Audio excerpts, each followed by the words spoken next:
Welcome to the YIVO Institute for Jewish Research virtually. My name is Alex Weiser. I'm the Director of Public Programs of YIVO. Today's event is a discussion with Karin Wagner on the composer, musical philosopher, and music theorist Hugo Kauder. Hugo Kauder was a mid-century Viennese Jewish composer, pedagogue, and émigré to America. He defied the atonal trend of his generation with a unique harmonic and contrapuntal style, and left behind a legacy of over 300 works, many yet to be published. Kauder is receiving renewed interest today. We're pleased to bring this conversation to you, as well as a concert of Kauder's music on October 27th, both in person and online, in collaboration with the Hugo Kauder Society, the Leo Baeck Institute, and the American Society for Jewish Music. Karin Wagner teaches piano and piano pedagogy at the University of Music and Performing Arts, Vienna. Wagner has published widely on the subject of composers in exile and wrote the biography of Hugo Kauder. Karin, thank you so much for joining us. So, who was Hugo Kauder? Hugo Kauder was a very complex person and a great idealistic person. So that's the first words that come to my mind if you ask me who was Hugo Kauder. Hugo Kauder was born in 1888 in Moravia, in a small town. When I take the German word, it's Tobitschau, or Tovačov, as I think. And he had a teacher, violin teacher, and he introduced him to music. But this teacher very soon recognized that he cannot learn this young, gifted boy much more. And soon it started that Hugo Kauder became an autodidact. And he was that throughout his whole life, in playing the instrument, in playing the violin and the viola, and in composing. He came to Vienna in 1905 to study, but he did not study what he was thought to study. He did other things. He was involved in music, and we will talk about that later. Hugo Kauder was a Jewish person, and of course, with 1933, his mind changed a lot, and he focused much more on his Jewish identity. And with the so-called Anschluss in Austria, he was there under death risk, as every Jewish person, and he had to leave his home country. The route of his flight brought him to the Netherlands, then to Great Britain, to London, and then via Canada to the United States. And it's a phenomenon that Hugo Kauder really managed it to go on his composing and his teaching, also in exile, also in the United States. And he had pupils also there and students also there. And he died in 1972. He did not die in the United States. He died in Europe. And through his contacts, he came to the Netherlands every summer to the end of his life. And in June 1972, he passed away, very peaceful. Nobody thought that this will be his dying night or dying day. It was very peaceful. And I think it's very significant that he lost his life in Europe. That was a really great overview. And let's go back to his childhood. So he grew up in this small Moravian town, Tobitschau. Could you tell us what it was like as a Jew growing up in that town, and also as a German-speaking family for Kauder? So just to get an imagine about where Tobitschau is, it is about 70 kilometers northeast of Brünn. And of course, it was part of the Austrian-Hungarian monarchy then. And Hugo Kauder was the son of the director of the German-speaking grammar school in Tobitschau, in Tovačov. And so growing up in a family with teachers, there were also more teachers in the family, and also having ties to the local synagogue. These were two important facts in his childhood.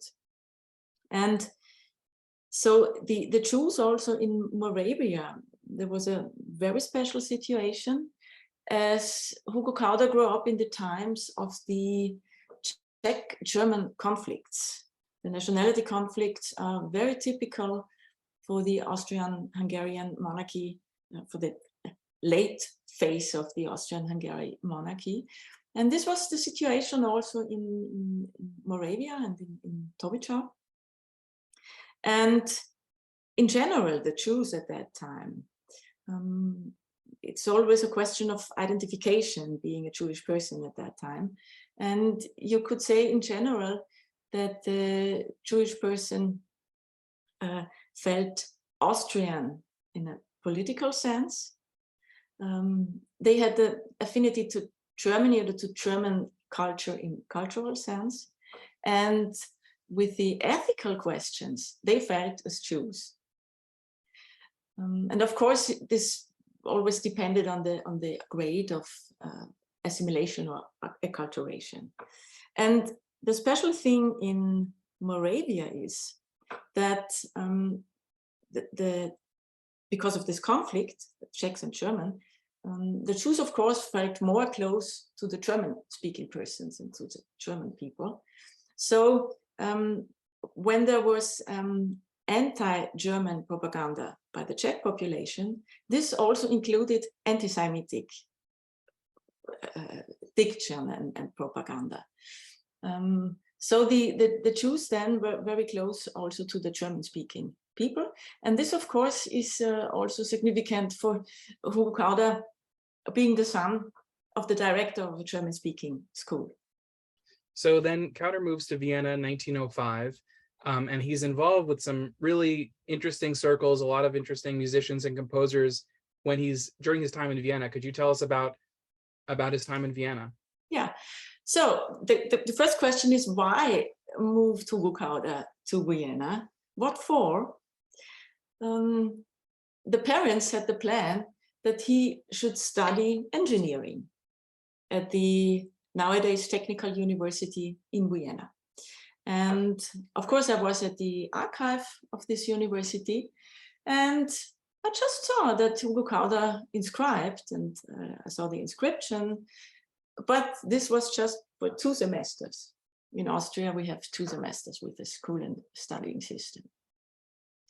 Because if you imagine the city of Vienna, the old building of the Technical University is just on the other side of the ring from the Musikvereinsgebäude. And in this Musikvereinsgebäude, there was the famous Bibliothek der Gesellschaft der Musikfreunde, the library of the Gesellschaft der Musikfreunde. And Hugo Kauder did not spend most of his time at the Technical University. He crossed the ring, the famous street with all the great historical buildings, and he spent his time at this library. What did he there with the so-called Denkmäler der Tonkunst in Österreich, which were edited by Guido Adler, the famous music scholar and musicologist? Hugo Kauder transcribed music of Schoenberg. So the great composer writing music in the 50th and 60th century.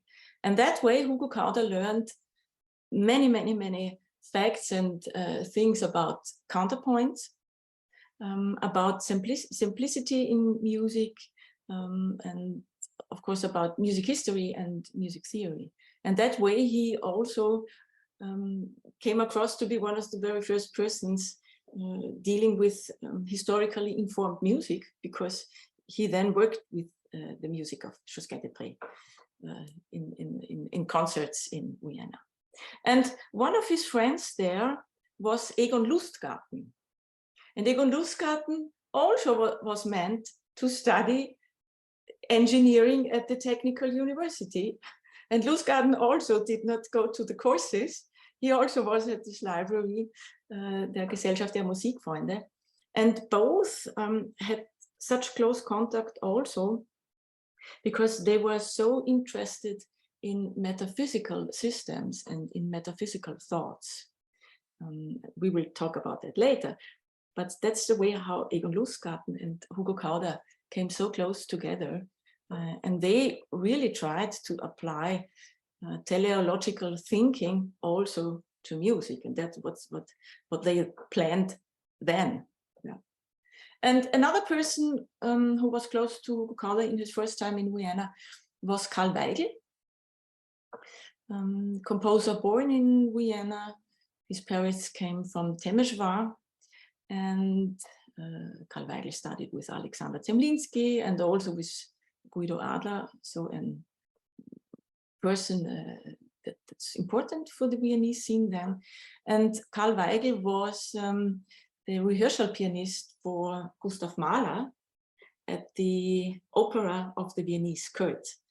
And so I think that's one of the moments when Hugo Kauder became aware of Gustav Mahler and also with his connections to Karl Weigl.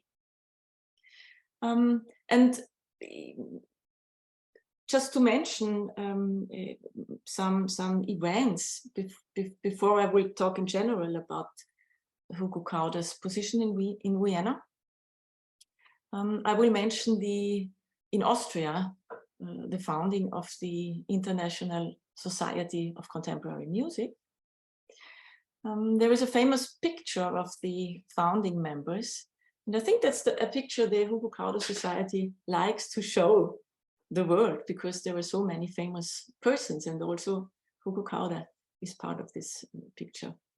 In 1922, in August, exactly from the 7th to 10th August, there were the International Kammermusiktage, or the Internationale Kammermusiktage, Chamber Music Days, at the Mozarteum in Salzburg.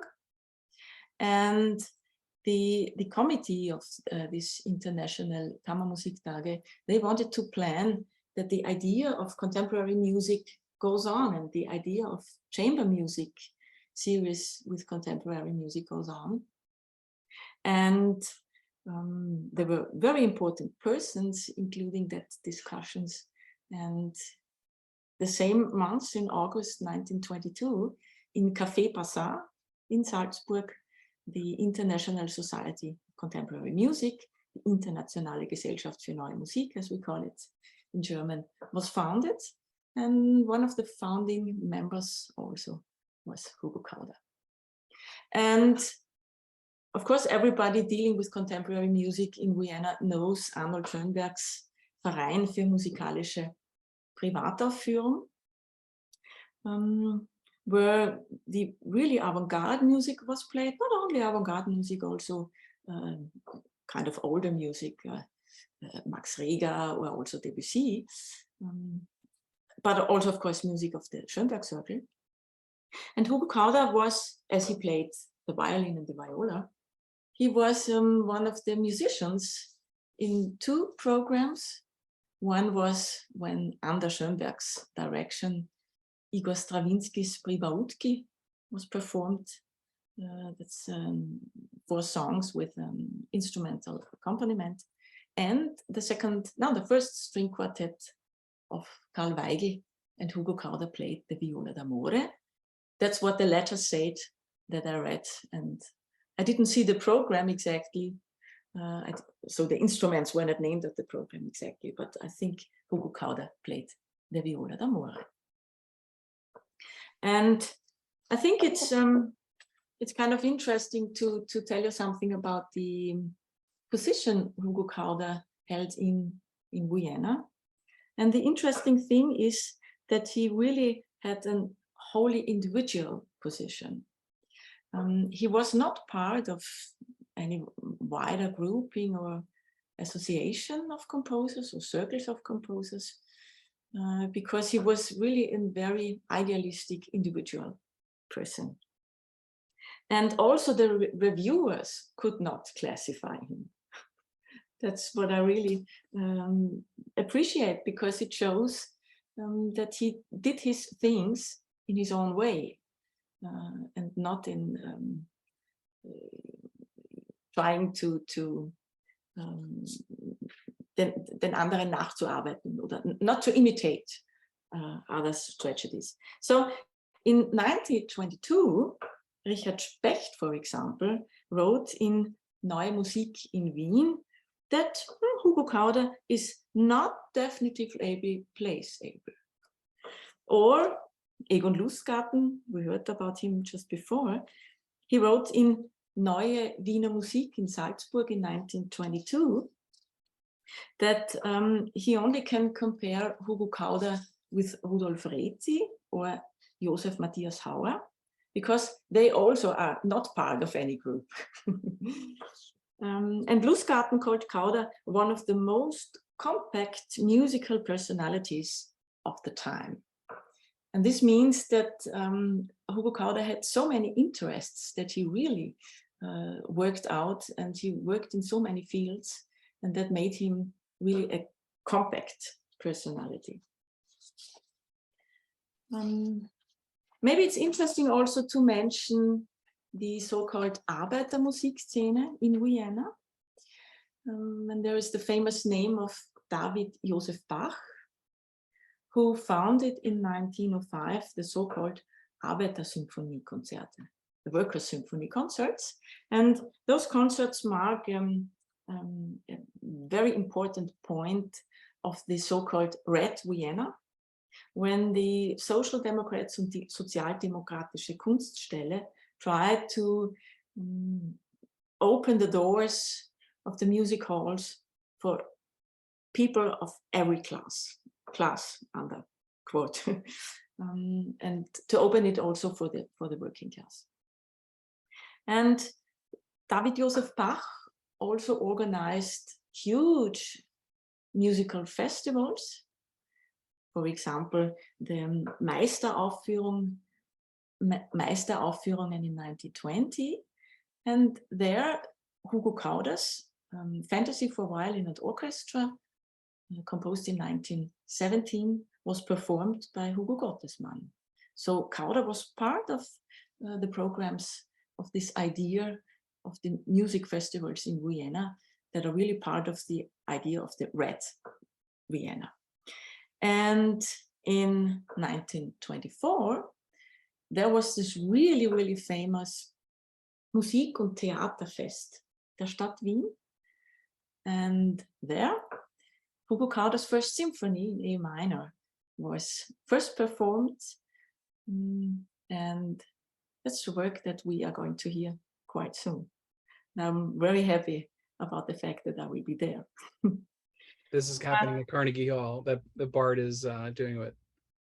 And there was another concert, it was in 1926, also within the Arbeiter-Symphonie concert, and none less than Alexander Zemlinsky directed this concert and conducted Kauder's violin concerto from 1925 was the concert composed, and 1926 was this concert. And of course, there were reviews to the first symphony. Very famous person also, Paul Amadeus Pisk. He wrote for the Arbeiterzeitung, for the Workers' Zeitung, or Workers, I don't know how you would say. Newspaper. Paper, yeah. And he meant that Hugo Kauder is a fully developed personality.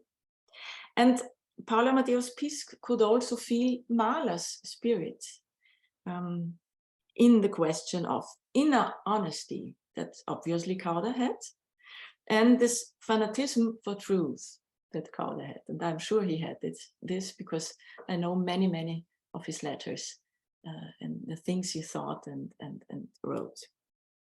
Also, Pisk felt deep sensitiveness, and he pointed out the last movement with Passacaglia, and Kauder loved to compose in contrapuntal style, as he might have learned by Josquin-des-Prés, or with Josquin-des-Prés. And also the Neue Freie Presse wrote about that concert with a symphony. It was Josef Reitler who also meant that he loved the transparency of the work and the light contrasts and even garish contrasts of that. important also, if we talk about Vienna and Hugo Kauder's position, in 1928, he was honored by the art prize of the city, the music prize of that city. There were prizes for literature and different fields of arts, and in music, Hugo Kauder was honored in 1928. This was a thing then. When I think about the question that Hugo Kauder had so often, if it would be possible to come back to Vienna, or if it would be possible to play his works there, then I always wonder, why didn't they got the connection to that he was really a famous and important person getting that prize of the city. And also there was a kind of review in the Arbeiterzeitung, meaning that Hugo Kauder was a quietly knowing musician of skill and taste. Wonderful. So we'll come back to his music shortly, but before we do, I was wondering if you could tell us about a little bit more about his biography and the exile that he experienced after his time in Vienna, and the kind of the shape of the rest of his biography. So as I said, since 1933, Kauder was involved more in Jewish topics because he really was interested in the political discussions held by intellectuals. And of course, with the so-called Anschluss in Austria in March 1938, he knew that it might have been, dass es notwendig wäre to leave the country. And he was in very close correspondence with the philosopher Rudolf Panwitz. And if you read the letters to Rudolf Panwitz, you know everything, what happened with his inner feelings and what happened with the family and how he planned to leave Austria. And since March 38, he told Rudolf Panwitz that there could be maybe a way to go to Prague with a Czech citizenship, or that there could maybe be a possibility to go to London, and maybe there will be plans for the United States. And even he wrote about that Martin Buber, the so famous Jewish philosopher, helped Hugo Kauder to get into contact with the radio station in Tel Aviv to plan his flight to Palestine. What happened in, it was the time around summer 1938, around August, Hugo Kauder's wife, Helene, and his son, Hugo, they left Austria and they had their way to exile to London. So the family was separated. And it was very hard to get out of the country. The National Socialists did everything to terrorize the people also that way. They wanted to get all the money, and they often really blocked that the people could leave the country. And Hugo Kauder had really great luck. He had connections to Albert Verwey, a Dutch poet, very famous poet for the modern symbolism in the Netherlands. And Kauder also worked with poems by Albert Verwey. Verwey died in 1937, but the widow of Albert Verwey could arrange that Hugo Kauder could edit poems by Verwey. So this was a kind of contract that enabled him to leave Austria and to enter the Netherlands. Really wonderful that the Verwey family did this. And reading the last letters from his hometown, Vienna, they are so moving. You know that on 10th November 1938. It was the night of the pogroms in Austria and also in Germany. And Hugo Kauder wrote about all the terror around that he heard, and he always wrote, no, my strategy is to focus on my intellectual thoughts, to focus on my spirituality. And he was really so focused on his inner self that he could manage everything really so perfectly. And he told Rudolf Panwitz that there was, and I did not know that before I learned that in the letters, that there was a total lunar eclipse in the night of the 8th of November, and also an earthquake. So this is really, I think, a special combination that before this horrible night, there was a total lunar eclipse. And I think that people did not discuss about that so much. There were so many other problems in the world and in the times, but I could read this in the letters. So he could leave Austria, and with December 1938, he came to Zandpoort in the Netherlands, and in March 1939, he left the Netherlands to London. This was also very good because the Netherlands got more and more restrictive in the refugee politics. It was good that Hugo Kauder could go out of the Netherlands, and then he was reunited with his family. So they were really separated all this time. And then they three could go on the journey of the flight and the exile. It's not a journey, the way of flight and exile, to the United States. And in February 1940, they entered the United States. Yeah. So returning to Kauder's music, how would you describe his musical style? His musical style changed throughout his life. That's normal for being a composer. And of course, the roots of his music are in the, would say, late Romantic period. As Hugo Kauder mentioned in a letter to Rudolf Panwitz, he was very influenced by Johannes Brahms, and he found his inner, I do not know it's the words again, but his real path with the music of Gustav Mahler. And as we will talk about that later, Hugo Kauder developed an own theory of scale, the so-called Entwurf einer neuen Melodie- und Harmonielehre. And with this theory of scale, the musical language changed because, of course, then he composed in that theory of scales. And that sounds sometimes modal, like the ancient, like Dorian or Phrygian or something like that, because this theory is based on tetrachords that come from the Greek music theory. And to talk about his style, I can mention maybe the string quartets. Hugo Kauder composed 19 string quartets. That's quite a lot. And in how the quartets develop, you can also see what happened in his music. The first 3 string quartets, the first was composed in 1921. So the first 3 are in major or minor. The fourth one is in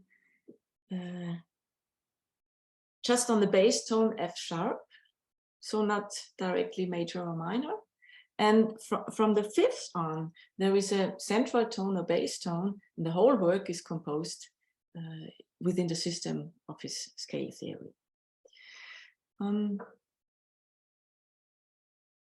With this scale theory, there is also a change of sound, of course, and the change of style, and the music gets more simple, with more simplicity, and Hugo Kauder really tried to give a sense of modernity within this simple style. He didn't want to stress out the technical progression. He saw in this simplicity an all-time relevance to have. And the sound is sometimes a little archaic, also with intervals, fifth and fourth.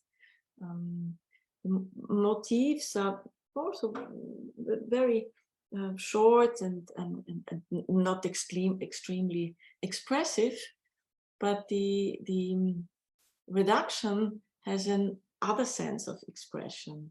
So the slightest movement means a lot. That's what I would say. And but if you hear to earlier works, for example, the trio for hautbois and viola and piano from 1916, this sounds, to me, it sounds a little bit like Johannes Brahms, a little bit, with the accentuation and the dynamics and the power, and also with the wide accompaniment in the left hand of the piano. And there is one movement Kauder called intermezzo.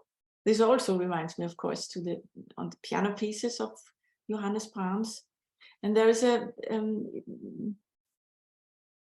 moment that really sounds like a lullaby, Wiegenlied. This also reminds me of Johannes Brahms, and also that there are breaks on parts of the bar that should be normally accented. So I can hear a little bit of Brahms from that. And then how do you see Kauder's music fitting in with later Austrian composers like Mahler, who you mentioned was really important for him, or Schoenberg, who he was also rubbing shoulders with? So the connection Hugo Kauder and Gustav Mahler has in many aspects to do with the transcendental philosophical thoughts and metaphysical thoughts. Hugo Kauder in general was very involved in transcendental essays and philosophical and aesthetical essays. He was an author for the so-called Musikblätter des Anbruch. And there he wrote about Schelling's art theory and Schelling's transcendental philosophy. And there he wrote that the idea of writing music that encompasses the cosmos and the whole nature and transcendental world, that he hears this in for example, the Third Symphony of Gustav Mahler. And just to walk a little bit away from the center we are talking about, but you will later know why I do this. Gustav Mahler was very impressed by Gustav Theodor Fechner. Fechner was a medic, a philosopher and physician, and he postulated a kind of cosmic unity, illustrating that the body and the soul are not separate, but represent different aspects of the same immortal nature permeating the hierarchically organized universe. And Fechner's mysticisms of nature and this panpsychic worldview came into Gustav Mahler's Third Symphony. And it's interesting that Hugo Kauder also knew about Fechner's theory, so he was very interested in that aspect. And as we know, Gustav Mahler was also very close to Friedrich Nietzsche and referred to Friedrich Nietzsche and had references of Nietzsche, also in the Third Symphony. In the fourth movement, sehr langsam, with the Mitternachtslied of Also sprach Zarathustra. Many times Hugo Kauder mentions Gustav Mahler's Third Symphony, also because he was so an admirer of the thoughts of Friedrich Nietzsche. So that links Hugo Kauder to Gustav Mahler from a philosophical aesthetic view. And of course, he was fascinated by the music Gustav Mahler composed. But every modern thinking person in Vienna was a great admirer of Gustav Mahler. Yeah, and you asked me about Arnold Schoenberg. As we know, Arnold Schoenberg left tonality with his string quartet, Opus 10. And there is a letter Hugo Kauder wrote to Rudolf Panwitz, where he says, this is phenomenal, and it's full of raffinement, and it's so atmospheric. So Kauder was fascinated by that. But in the same letter he wrote, but that's not my word. I'm not the person leaving tonality, and I'm not that avant-garde person. So it was always clear that Hugo Kauder would never leave it in relation to tonality and to his modal system. That's a kind of tonality too. But what Kauder did, and this is interesting just only from the words he takes when he writes about his theories and scale. He mentions pantonality, the idea of pantonality. There's a special scale he has, but he means with pantonality that there is always a bass tone or a tonal center, but each tone is equal to the other one. And we know what pantonality means for Arnold Schoenberg, that there is no relation to anything, there is no tonality you can focus as the important one. So they use the same words, but in a complete different way. There is something related about atonality and modality in their different ways of neutralizing some of the ideas of tonality, of looking at the relationship of tones in a different way. But yeah, Kauder is looking modally. Yes. And there are from time to time points where he really says, that's not my music. And also Anton Webern, it's not my music. I have the greatest respect, but my system is completely different. So you spoke a little bit about the idea of philosophy being really important for him. And in the title of your book, you call Kauder a musical philosopher. Could you tell us about Kauder's musical philosophy? I just want to let you know which topics Kauder was generally interested in, and with which topics he was confronted. He studied Far Eastern philosophy. He was informed about the Christian philosopher Jakob Böhme. He knew the views of the music theoretician Albert Freiherr von Thimus. He knew Rudolf Steiner's anthroposophy. He read various religious texts, the Old and the New Testament. He was informed about Buddhism, and he knew the I Ching and the philosophies of Lao Tzu. So this is the person Hugo Kauder, being interested in a wide range of topics and fields. And also to describe him, I will tell you something about his connection to Rudolf Panwitz, a philosopher that called himself the successor of Friedrich Nietzsche. So there is also the line to Friedrich Nietzsche via Rudolf Panwitz. And Rudolf Panwitz wrote a book that was published in 1917 called The Crisis of the European Culture. Hugo Kauder read this book and was so fascinated so that he contacted Rudolf Panwitz. And they both were in correspondence, and 1919 they met in Bad Gastein.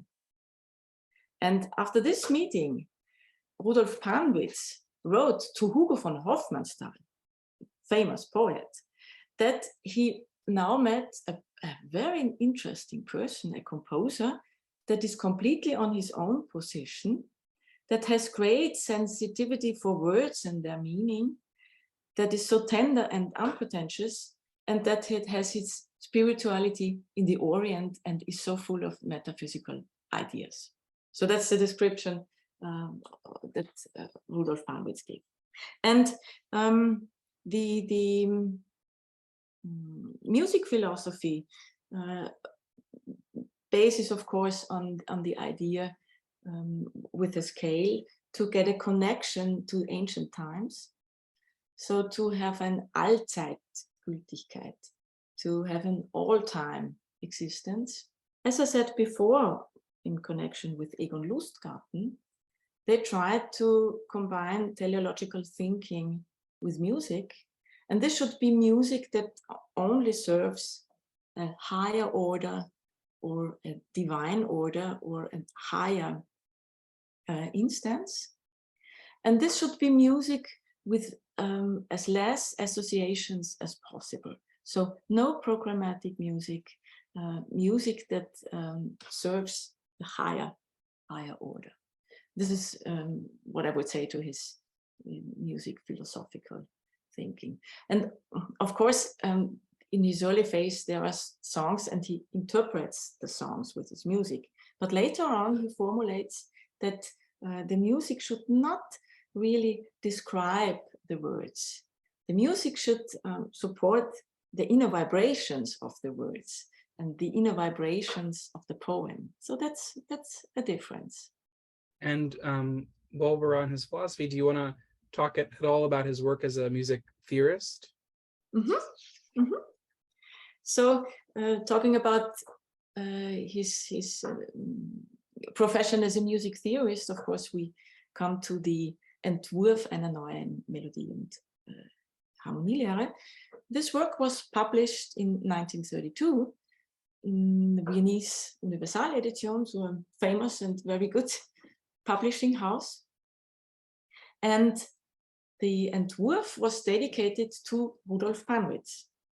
So this also shows that the theoretical work has a connection to philosophical thoughts and the philosophical system. And to be more concrete with the scales, it works with tetrachords that Hugo Kauder takes from the ancient Greek system. And depending on which point of the tetrachord we find the half step, the scales are named. And he always takes two tetrachords, and depending on the position of the half step, he speaks about rising scale or falling scale or a neutral scale. And there is a very important scale for him, the so-called doppelgeschlechtige Skala, as he mentioned this in German. And this says, that's for him, the true image of the cosmic cycle, the ultimate cosmic scale, because it covers the whole octave. And covering this whole system means to be, for him, the ultimate cosmic scale. And from that point also, he talks about pantonality from this scale. And always he has a connection to divine order of things. So every creative principle also serves this higher order, as we talked about before. And that's very special. I did not see this in that times with other composers or other theorists. How do you think that Kauder's Jewish identity informed his music making and his ideas about musical philosophy and music theory, if at all? That's a very important question and interesting question, because so many Jewish composers changed their musical language the more they were faced with the National Socialism, and the more they were forced to see the Jewish identity. With Hugo Kauder, it's important to say that the only ties to really Jewish cultural life or Jewish community life was in Tovačov.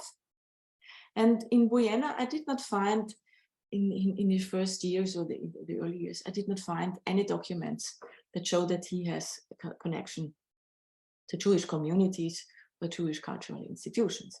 But starting with 1933, he read Jewish philosophers, he read intellectuals, thinking about the problem of being a Jew in that time.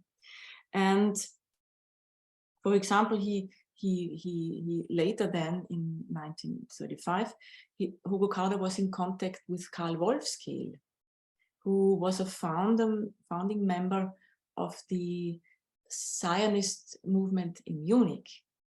Or Hugo Kauder was also in contact with Erich von Kahler, who wrote the book Israel unter den Völkern in his exile in Switzerland. And Kauder was very much impressed by Hermann Cochin's Ästhetik des reinen Gefühls. But he did not compose in a typical Jewish idiom. The only thing when you hear his first string quartet, the slow movement, the viola, his instrument, plays a melancholy kind of Jewish melody. And from time to time, you will hear sounds from Eastern Europe, and sometimes so this kind of Jewish intonation, but not in a sense as we know this from Heinrich Schallit or Ernst Bloch or Joel Engel or a person like that. But in 1937, there was a special event at the Viennese concert house, a so-called Maccabea Fire. And there was the Jewish Boys Choir of Vienna, there were members of the Jewish Cultural Theater, and Hugo Kauder was one of the persons being part of the program, in addition to Josef Ackholm, Jakob Weinberg, Ernst Bloch, Joel Engel, Heinrich Schallit. They were with original compositions.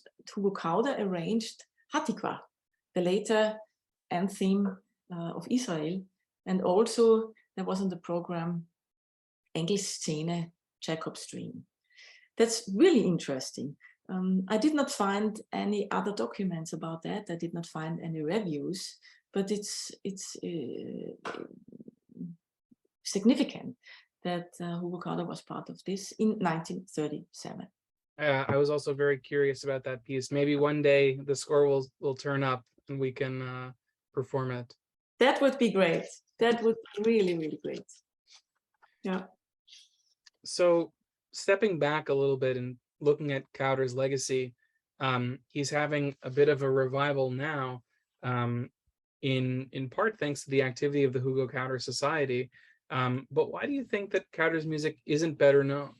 The first thing is that Hugo Kauder is one of the persons whose life and works were, I can say, forgotten in Austria.